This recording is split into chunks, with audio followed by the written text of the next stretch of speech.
Let's mic आज का अखबार। नमस्कार, लेट्स माइक में आपका स्वागत है। आज का अखबार के साथ मैं राखी जैन।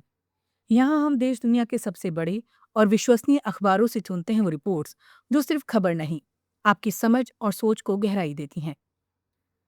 द न्यूयॉर्क टाइम्स में प्रकाशित लेख, China automates why America hesitates, चीन और अमेरिका की औद्योगिक दौड़ को समझाने की कोशिश करता है। लेख की शुरुआत एक उदाहरण से होती है।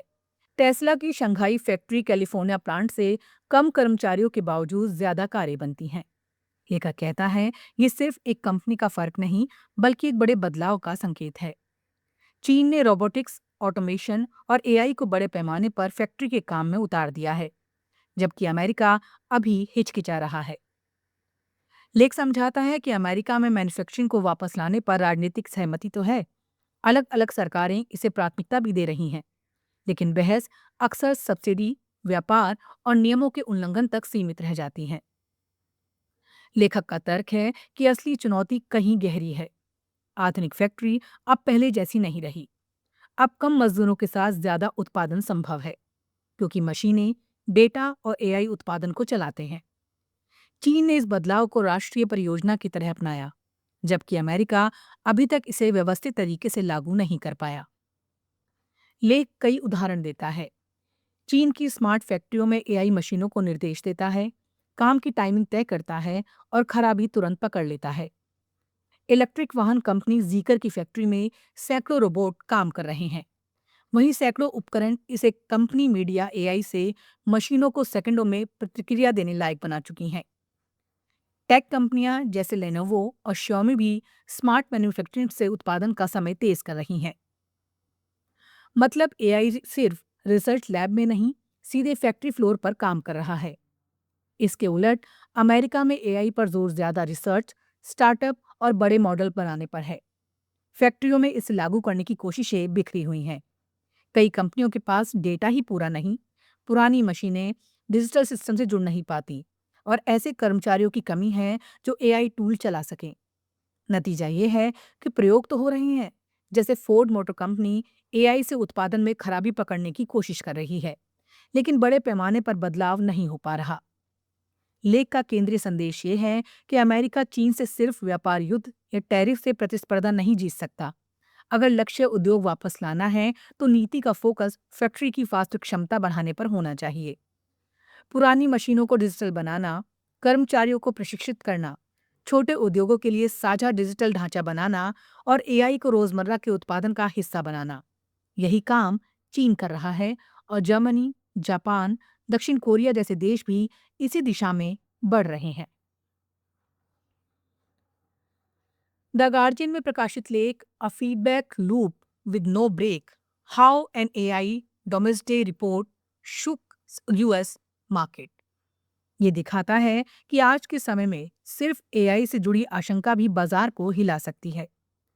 लेख की शुरुआत इस बात से होती है कि एक छोटी सी रिसर्च फर्म सिट्री रिसर्च ने सब स्टैक पर एक काल्पनिक परिदृश्य जारी किया, जिसे भविष्यवाणी नहीं बल्कि संभावना कहा गया। लेकिन इसने निवेशकों को डरा दिया और शेयर बाजार में गिरावट आ गई। लेख समझाता है, इस रिपोर्ट का मूल तर्क ये था कि अगर एआई एजेंट बहुत तेजी से सक्षम हो गए, तो अर्थव्यवस्था के कई हिस्सों, जैसे बीच की परत यानी बिचौलियों को हटा देंगे। उदाहरण के तौर पर राइड शेयरिंग, पेमेंट और फूड डिलीवरी जैसी कंपनियों का मॉडल कमजोर पड़ सकता है, क्योंकि लोग अपने निजी एआई एजेंट से सीधे काम करा सकते हैं। डर के कारण उबर, मास्टरकार्ड, अमेरिकन एक्सप्रेस और डोरडेश जैसी कंपनियों की शेयर गिर गए। रिपोर्ट का दूसरा बड़ा दावा ये था कि एआई सिर्फ कुछ नौकरियां खत्म नहीं करेगा, बल्कि बड़ी संख्या में व्हाइट कॉलर नौकरियों को अस्थिर बना सकता है।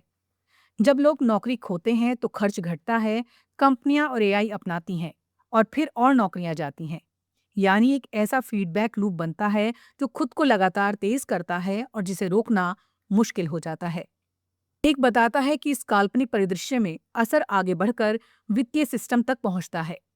सॉफ्टवेयर कंपनियों की कमाई गिरने से निजी कर्ज संकट, फिर होम लोन संकट और अंततः बाजार में बड़ी गिरावट।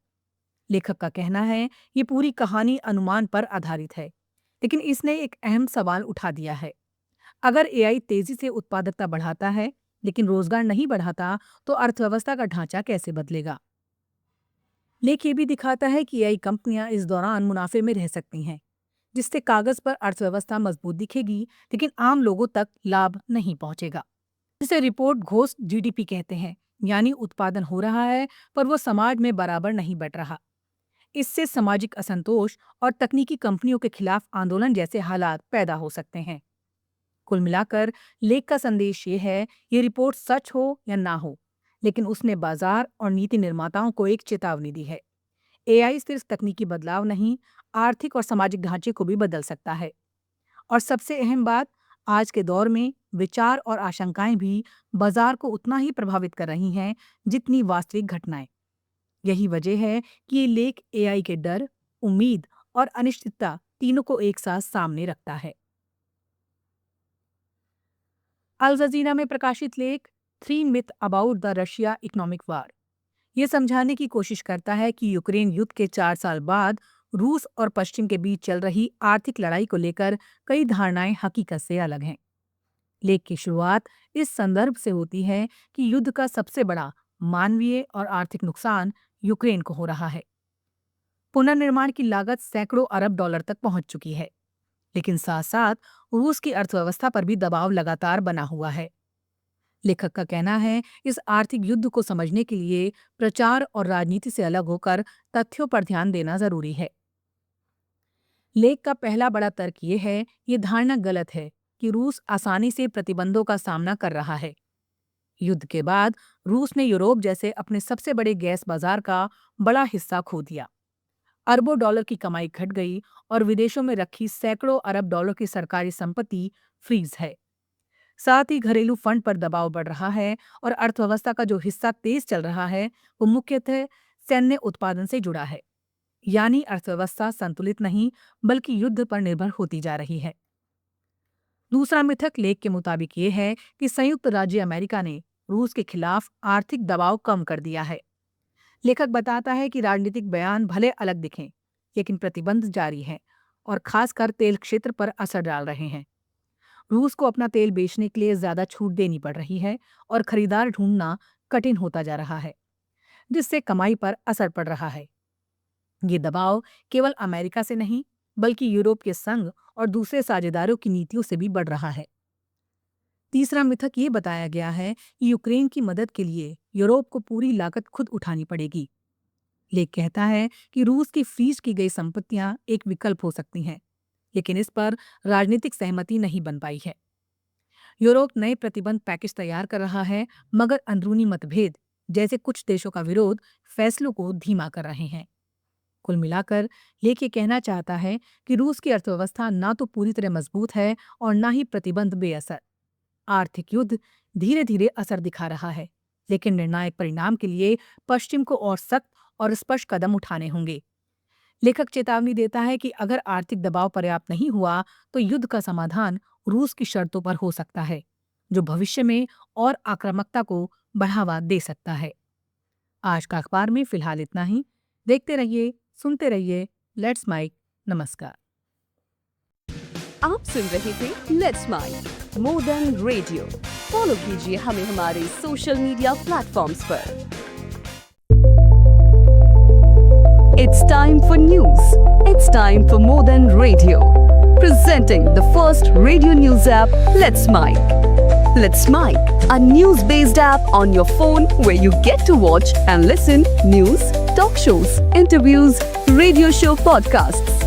On Let's Mic, you get all relevant information of TV, print, radio, podcast, and digital.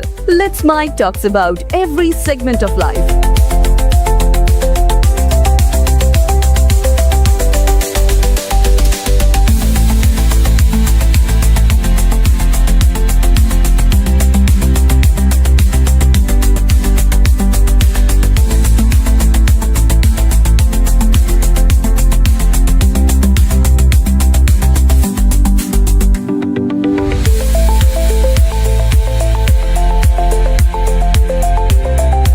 Download the app now from Play Store. Available both on Android and iOS mobile phones. Follow us on YouTube, Instagram, Twitter, LinkedIn, Facebook, Telegram, WhatsApp,